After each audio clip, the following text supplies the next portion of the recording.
उसी से आगे से शुरू करते हैं। हम पढ़ रहे थे दैनिक जीवन में उपयोगी रासायनिक यौगिक। उस रासायनिक यौगिक में हमने 2 यौगिक पढ़ लिया था। NaCl के बारे में अध्ययन कर लिया था, NaOH के बारे में अध्ययन कर लिया था, और हमने NaHCO3 के बारे में भी अध्ययन कर लिया था। सिर्फ उसके उपयोग बचे थे। उपयोग के बारे में चर्चा करेंगे हम। पहला उपयोग क्या है इसका? खाद्य पदार्थों में बेकिंग पाउडर के रूप में। खाद्य पदार्थों में बेकिंग पाउडर के रूप में, जब खाद्य पदार्थ बेकिंग पाउडर के रूप में खाद्य पदार्थ में इसे मिलाया जाता है। खाद्य पदार्थ में आपको पता है किस किस में, जैसे कैग होता है और अधिक सामग्री होती है, जिस प्रकार जिससे क्या निकलती है, जैसे गर्म करेंगे तो कौन सी गैस निकलेगी? गर्म करने पर CO2 गैस निकलेगी। तो हम ऐसे लिखेंगे खाद्य पदार्थों में बेकिंग पाउडर के रूप में, क्योंकि सोडियम बाइकार्बोनेट पाउडर होता है और पाउडर के रूप में प्रयोग। दूसरा हम प्रयोग करेंगे अग्निशमक यंत्रों में।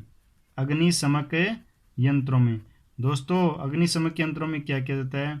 अग्निशमक यंत्रों में इसका उपयोग किया जाता है क्योंकि अग्निशमक यंत्रों में एक ऐसा, देखो एक बोतल होती है, जैसे आपने कभी देखा होगा, आपने बहुत बार देखा होगा विद्यालयों के ऑफिस में, या आपने देखा होगा कि बैंक में, या वहाँ पर क्या हुआ लगाते रहे, इस पर अग्निशमक के अंदर लगे हुए रहते हैं। उसके अंदर क्या भरा हुआ रहता है? उसमें द्रवित, इसमें द्रवित सोडियम बाइकार्बोनेट या सोडियम हाइड्रोजन कार्बोनेट घुला हुआ रहता है। और इसके अंदर एक कांच की ट्यूब होती है। एक कांच की क्या होती है? ट्यूब होती है, पतली सी कांच की ट्यूब होती है, और उसको इस प्रकार से यंत्रित किया जाता है। इस कांच की ट्यूब में क्या होता है? H2SO4 घुला होता है। H2SO4 से भरी, सल्फ्यूरिक अम्ल से भरी हुई रहती है, और बाहर से इस प्रकार से स्टैंड किया जाता है कि किसी भी, जैसे एंडर को या हैंडल को दबाया जाता है तो ये नली क्या हो जाती है? फूट जाती है, और ये H2S इसमें मिल जाता है। तो NaH फिर क्या होता है? सोडियम बाइकार्बोनेट होता है, वो H2O से क्रिया करेगा, H2SO4 से क्या करेगा? क्रिया करेगा, बाहर क्या निकलेगी? CO2 गैस निकलेगी, और CO2 गैस भारी होने के कारण आग पर क्या कर लेगा? आग को CO2 गैस आग को क्या कर देगी? आग को बुझाने में काम आती है। आग को किसके बुझाने में काम आती है? आग को बुझाने में काम में ली जाती है। तो इस प्रकार अग्निशमक यंत्रों में भी इसका प्रयोग किया जाता है। और 2 प्रयोग पढ़ लिया। तीसरा प्रयोग देखो, सोडा वाटर। सोडा वाटर ठंडा रखने के लिए सोडा वाटर में भी इसका प्रयोग किया जाता है। और प्रयोगशाला में विक्रमक के रूप में भी इसका क्या किया जाता है? प्रयोग किया जाता है। और सोडा शीतल पेय पदार्थ इसमें, और पेट की अम्लता, तीसरा चौथा पेट की अम्लता को दूर करने में, पेट की अम्लता को दूर करने में भी इसका प्रयोग किया जाता है। क्योंकि ये किसकी पेट की अम्लता, पेट की अम्लता कैसे, मैं समझा देता हूँ कि हम जब कोई खाना खाते हैं तो पाचन के लिए क्या करती है? आमाशय क्या करती है? आमाशय जठरस HCl का स्राव करती है। किसका स्राव करती है? HCl। अगर HCl की अधिकता हो जाती है तो पेट में जलन होनी शुरू हो जाती है, और उस जलन को कम करने के लिए किसका प्रयोग करते हैं? कुछ क्षारीय पदार्थ का प्रयोग करते हैं। क्षारीय हमारे पास क्या है? सोडियम हाइड्रोजन कार्बोनेट है। लेकिन दोस्तों, सोडियम हाइड्रोजन कार्बोनेट का प्रयोग नहीं करना चाहिए। मैं आपको राय देता हूँ कि आपको मिल्क ऑफ मैग्नीशिया यूज करना चाहिए। क्यों करना चाहिए? क्योंकि एक दुर्बल क्षार होता है। ये कैसा होता है? दुर्बल क्षार होता है, जो शरीर के लिए हानिकारक नहीं होता है। अगर आपने इसका, जैसे कई बच्चे क्या करते हैं, कास्ट NaOH का प्रयोग, NaOH पर बहुत खतरनाक होता है। ये तो प्रबल क्षार होता है। ये तो क्या होता है? प्रबल क्षार होता है। आपके पेट की जलन को तो कम कर देगा, पेट की जलन को तो कम कर देगा, लेकिन स्वास्थ्य के लिए क्या होता है? ये हानिकारक होता है। तो इसके लिए एंटाइसिड के रूप में इसका प्रयोग नहीं करना चाहिए, और हो सकता है तो आपको इसका भी प्रयोग नहीं करना चाहिए। तो किसका? मिल्क ऑफ मैग्नीशिया का आपको एंटाइसिड के रूप में प्रयोग करना चाहिए। अब ये क्या होता है? एंटीसेप्टिक के रूप में भी काम करता है, प्रतिरोधी। देखो आप हमारी कई बार शरीर या त्वचा पर फुंफुस हो जाते हैं, खुजली हो जाती है, तो हम एंटीसेप्टिक क्रीम लाते हैं ना। तो इसी प्रकार ये भी क्या होती है? कवक होती हैं और होती हैं, ये प्रतिरोधी के रूप में काम आती है, एंटीसेप्टिक के रूप में भी काम आती है, और प्रयोगशाला में भी क्रमिक के रूप में इसको काम में लिया जाता है। तो ये इतने बहुत आप याद रख लोगे। अगला आता है धावन सोडा। अगला हम पढ़ेंगे Na2CO3। Na2CO3 अगला कितना नंबर है? ये 4 नंबर। 4 नंबर इसे कहते हैं दावन सोडा या कपड़े धोने का सोडा। इसके साथ 10 अणु होते हैं, वो जल के जुड़े हुए रहते हैं। इसको कहते हैं सोडियम कार्बोनेट। इसका रासायनिक नाम क्या होता है? सोडियम कार्बोनेट, और इसको साधारणतः कपड़े धोने का सोडा भी कहते हैं। इसमें क्या होता है कि एक अणु कार्बन सोडियम कार्बोनेट के साथ, ये आपको याद रखना है कि एक अणु सोडियम कार्बोनेट के साथ, कई बार पूछ लेते हैं कि सोडियम कार्बोनेट के साथ कितने अणु जल के होते हैं, तो एक अणु सोडियम कार्बोनेट के साथ 10 अणु जल के जुड़े हुए रहते हैं।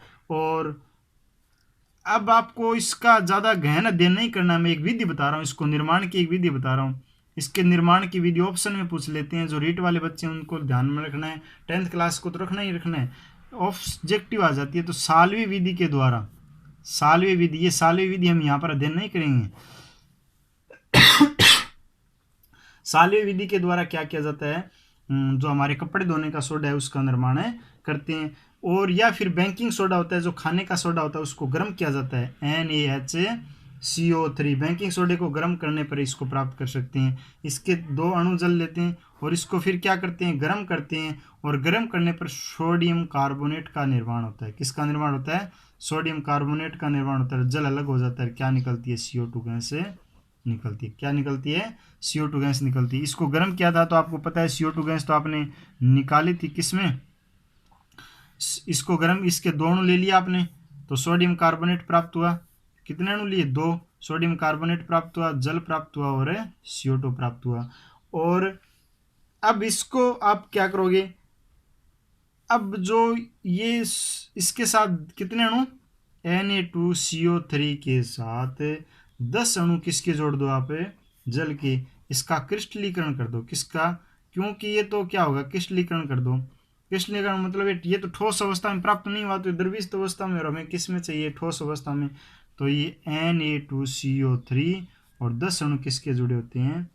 वही बात, इसके गुण देखोगे तो ये रंग में कैसा होता है, सफ़ेद होता है, ठोस होता है, जल में विलय होता है। सिर्फ सोडियम बाइकार्बोनेट ही थोड़ा कम विलय होता है, और सब लगभग विलय होते हैं। इसका जलीय विलयन भी क्षारीय होता है, और इसको गर्म करने पर क्रिस्टल जल त्याग सोडा एस का निर्माण करता है।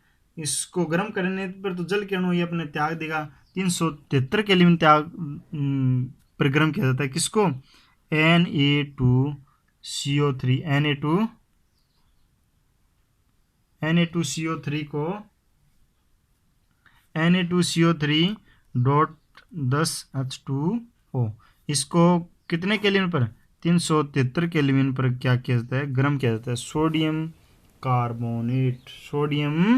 कार्बोनेट, तो ये क्या करेगा, सोडियम कार्बोनेट प्राप्त कर लेगा और अपने 10 अणु क्या कर देगा, त्याग देगा।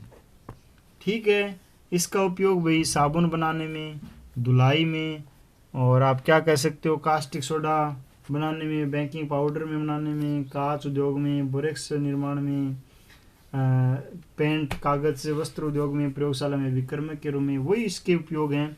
आप लिख देना, वही उपयोग लिख देना। कौन कौन से उपयोग लिखोगे, साबुन बनाने में, क्योंकि कास्टिक सोडा बनाने में,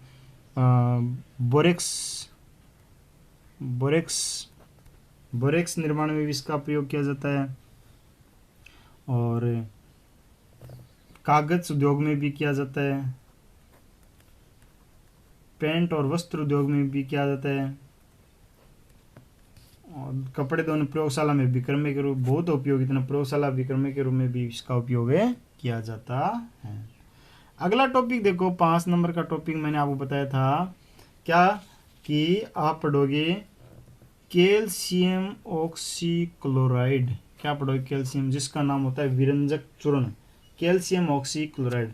कई बार एग्जाम में सीधा ही पूछ लिया जाता है कि विरंजक चूर्ण का रासायनिक सूत्र लिखिए। क्वेश्चन ऐसे रहता है, विरंजक चूर्ण का रासायनिक सूत्र।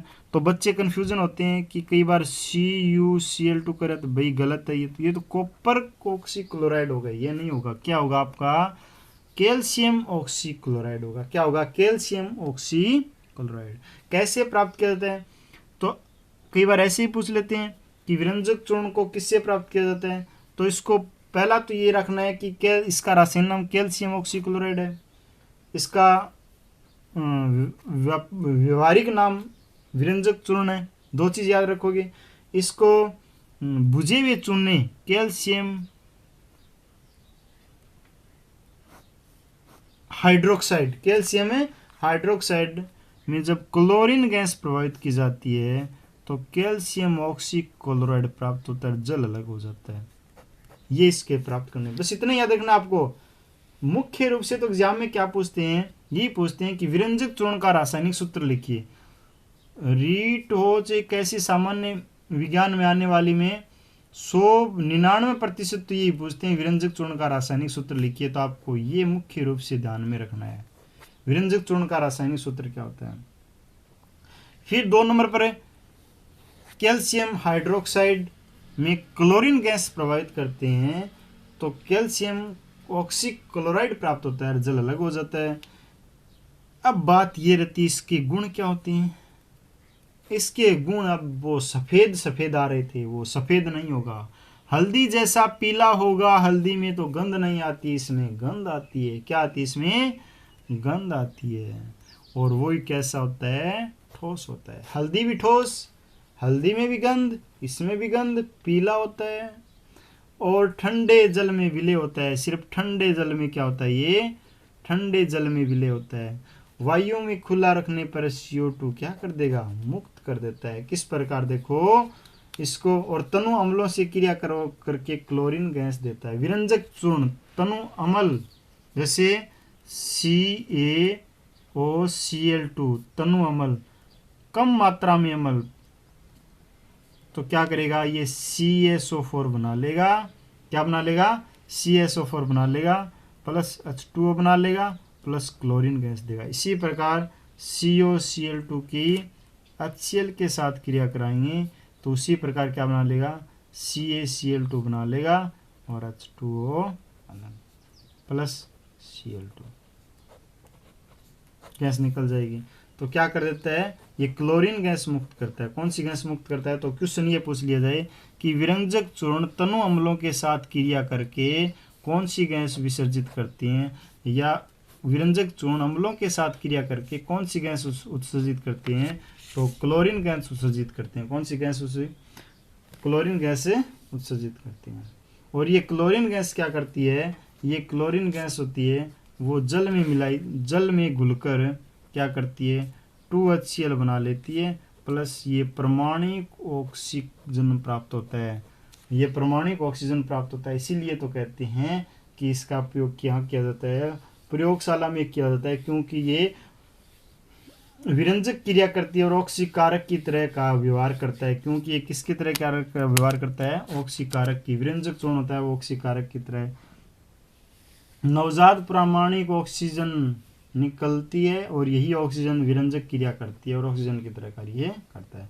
इसका उपयोग भी पेयजल को शुद्ध करने में किया जाता है। विरंजक चूर्ण का उपयोग पेयजल को क्या करने में, शुद्ध करने में किया जाता है। कागज उद्योग में विरंजक के रूप में भी इसका उपयोग किया जाता है। वस्त्र उद्योग में विरंजक के रूप में किया जाता है। विरंजक चूर्ण विरंजक के रूप में उपयोग किया जाएगा, रोगाणुनाशक ऑक्सीकारक के रूप में।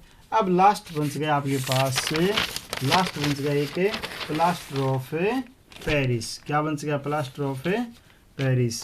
तो भाई प्लास्टर ऑफ पेरिस, पहले तो प्लास्टर ऑफ पेरिस का रासायनिक सूत्र याद रखना आपको। अंतिम बचा आपके पास POP, आपको पास क्या बचा है, POP। इसका plaster of Paris, plaster of Paris रासायनिक सूत्र CuSO4 हाफ H2O। रासायनिक नाम कॉपर सल्फेट का अर्धहाइड्रेट। सर्वप्रथम कहाँ तैयार किया गया, फ्रांस की राजधानी पेरिस में। किसको गर्म करके, जिप्सम को गर्म करके।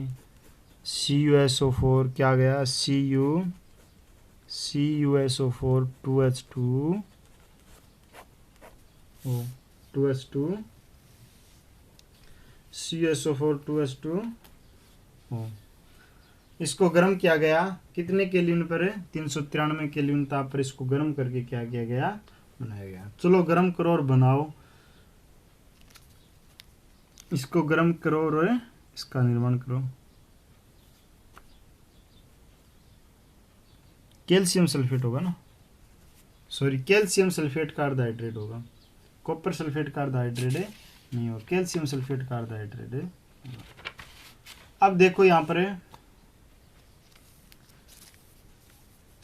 जिप्सम को गर्म कर रहा हूँ, कैल्शियम CaSO4 2H2O, इसको गर्म करेंगे 393 केल्विन ताप पर, इसको गर्म करेंगे 393 केल्विन ताप पर, क्या प्राप्त होगा 2CaSO4, इधर दोनों लेने होंगे ना, और क्या बनेगा अर्धहाइड्रेट बन जाएगा, कैल्शियम सल्फेट का अर्धहाइड्रेट, और क्या प्राप्त होगा 3H2O प्राप्त होगा। इसको और अधिक गर्म करेंगे, इसको क्या करेंगे और अधिक गर्म करेंगे तो क्या प्राप्त होगा मर्त तापित प्लास्टर, बिल्कुल बिल्कुल मर्त तापित प्लास्टर। इसको और अधिक गर्म करेंगे तो क्या प्राप्त होगा हमें पाउडर सा मिलेगा, क्या मिलेगा क्या पाउडर सा। अब ये इसका उपयोग क्या क्या, गुण क्या क्या, ये सफ़ेद होता है, ठोस होता है, चिकना पदार्थ होता है, इसमें जल मिलाने पर 15 और 20 मिनट में क्या हो जाता है जमकर ठोस और कठोर हो जाता है, क्या करने पर है जल मिलाने पर। इसके देखो गुण में क्या कहता है, जब आप क्या करोगे CaSO4 कैल्शियम सल्फेट अर्धहाइड्रेट, आपने क्या मिला दिया, आपने जल मिला दिया, क्या मिला दिया जल मिला दिया, जल मिलाते ही क्या बनेगा CaSO4 2H2O जम जाएगा, जिप्सम के रूप में क्या हो जाएगा जम जाएगा C2H2O। देख लो अब यहाँ पर 3 ही जुड़ेंगे ना, क्योंकि कितने हो गए 4, ये कितना होगा 1 6, और कहाँ निकलेंगे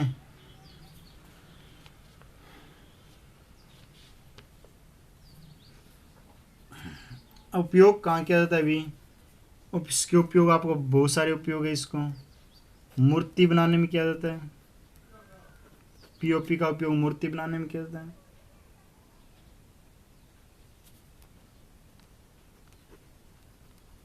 अग्नि से पदार्थों में किया जाता है, दंत से इसका उपयोग करता है, भवनों में इसका उपयोग किया जाता है, टूटी हुई हड्डियों पर, टूटी हुई